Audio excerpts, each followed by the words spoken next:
Aku minta maaf, tak semua. Tak semua. Dalam kata kurungan tak semua. Tak semua, tapi ada. Ada.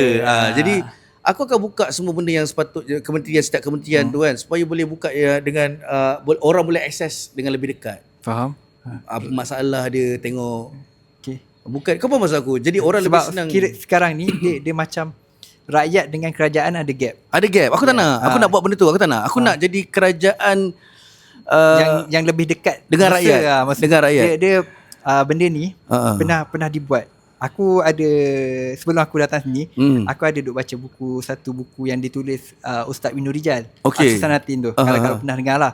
So dia cerita antara pemerintahan sahabat-sahabat Nabi yang ada, antara orang yang gunakan konsep macam kau cerita ni, sahabat Nabi tak silap aku Uthman bin Affan. Okey.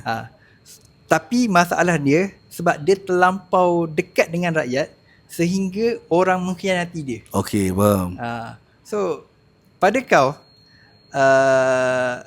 nak cakap legit tak legit, kita bukan jadi Perdana Menteri. Betul, belum lagi lah. Tapi kalau andai kata kau dah tahu benda ni, kau still nak laksanakan lagi?